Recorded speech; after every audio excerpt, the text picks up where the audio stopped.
Existe um tipo de nome que não desaparece. Não importa quanto tempo passe. Não importa quantos documentos sejam arquivados. Não importa quantas versões oficiais sejam repetidas. Alguns nomes continuam ecoando, no silêncio, mesmo depois da morte, mesmo depois do fim das investigações, mesmo depois que o mundo parece seguir em frente, porque esses nomes não representam apenas pessoas, eles representam segredos. E quando esse nome surge, em documentos judiciais, em reportagens investigativas, ou em conversas privadas longe de microfones, algo curioso acontece. Pessoas extremamente poderosas mudam de assunto, portas se fecham, o tom da conversa cai, e o desconforto toma o lugar da certeza. Esse nome é Jeffrey Epstein. Talvez você já tenha ouvido falar dele. Talvez associe esse nome a manchetes rápidas, a teorias espalhadas na internet, ou apenas a uma morte considerada estranha. Mas o que você vai ouvir agora não é um resumo rápido, não é um vídeo feito para ser esquecido amanhã, e definitivamente não é confortável de ouvir, porque entender o caso Epstein exige algo raro, olhar para o funcionamento real do poder, não o poder que aparece em discursos, não o poder que aparece em campanhas eleitorais, mas o poder que opera quando ninguém está olhando, quando não há câmeras, quando não há testemunhas, quando tudo acontece nos bastidores. Ao longo desse vídeo, você vai perceber que esse caso não é apenas sobre crimes sexuais. Isso é só a superfície. O caso Epstein é sobre acesso, é sobre controle, é sobre silêncio comprado. E, principalmente, sobre o que acontece quando alguém sabe demais, sobre pessoas grandes demais. E quanto mais fundo a gente vai, mais difícil fica acreditar que tudo isso foi apenas coincidência. Quem era Jeffrey Epstein, de verdade? Jeffrey Epstein não nasceu em berço de ouro, não veio de uma dinastia política, não herdou empresas, bancos ou impérios. Ele nasceu no Brooklyn, em Nova York, filho de uma família comum, uma vida comum, um começo absolutamente comum. Durante anos, Epstein foi apenas mais um jovem inteligente, discreto, reservado, quase invisível. Ele não chamava atenção pela personalidade, não era um líder natural, não era uma figura carismática. Epstein gostava de números, de lógica, de padrões. Chegou a trabalhar como professor. E por um tempo, parecia que aquela seria sua trajetória. Nada chamava atenção, nada indicava grandeza, nada indicava poder. E então, algo muda. De forma abrupta, Epstein abandona o caminho comum, some de uma rota previsível, e reaparece em um universo completamente diferente, sem explicações claras, sem um histórico compatível. Jeffrey Epstein entra no mundo financeiro, e não entra devagar. Ele não começa pequeno, não cresce aos poucos. Ele surge já lidando com milhões de dólares.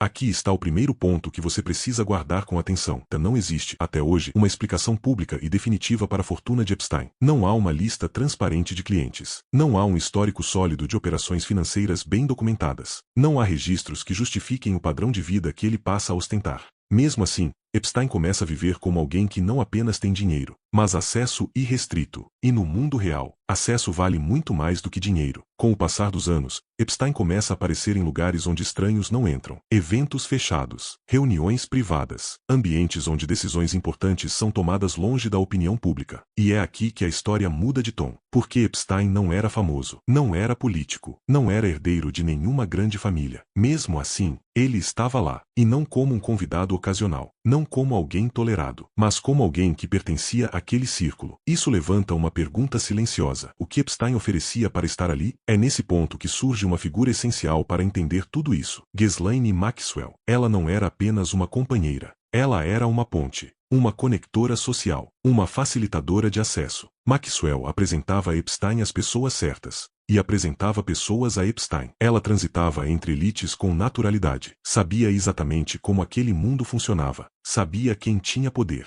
sabia quem tinha influência, e, talvez mais importante, sabia quem tinha segredos. Com ela ao lado, Epstein deixa de ser apenas um homem rico, ele se torna alguém aceito. E é aqui que a história começa a escurecer.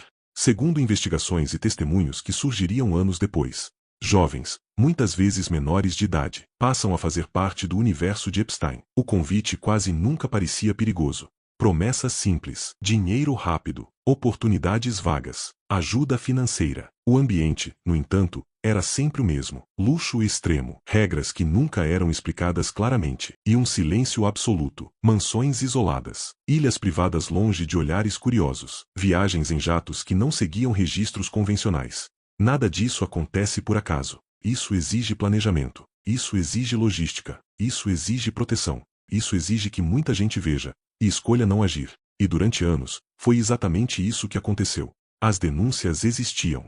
Os boatos circulavam. As histórias se repetiam. Mas Jeffrey Epstein continuava livre, como se fosse intocável. Até que, finalmente, o sistema bate à porta. Em 2005, surgem as primeiras acusações formais. As histórias começam a ser analisadas lado a lado. Os relatos coincidem. Os padrões ficam claros.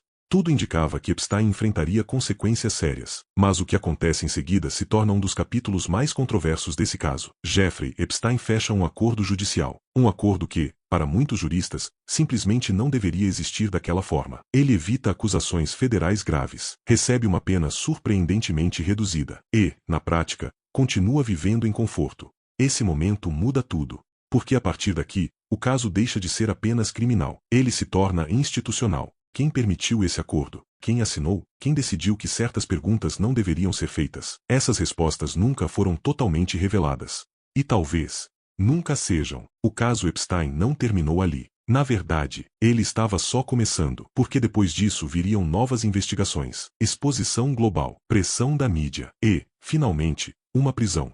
E então, uma morte que mudaria tudo, uma morte que encerraria processos, uma morte que deixaria perguntas demais e respostas de menos. Mas isso é o próximo episódio. Se você quer entender como Epstein foi finalmente preso, o que aconteceu dentro da prisão, e por que a morte dele é considerada, por muitos, conveniente demais, então fica no canal, deixa o like, se inscreve e comenta aqui embaixo. Você acha que Jeffrey Epstein chegou ao topo sozinho? Porque a partir do próximo vídeo, essa história fica ainda mais sombria. Personal relationship with Donald Trump? What do you mean by personal relationships? Have you socialized with him? Yes, sir. Yes? Yes, sir. Have you ever socialized with Donald Trump in the presence of females under the age of 18?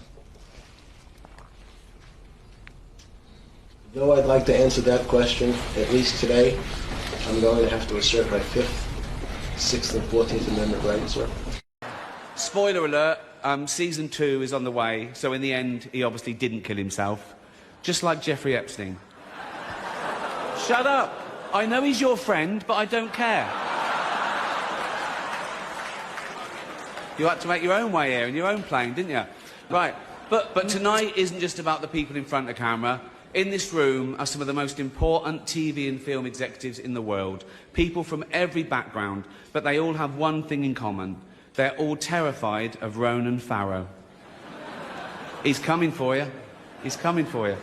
Look, talking of all you perverts, it was a big year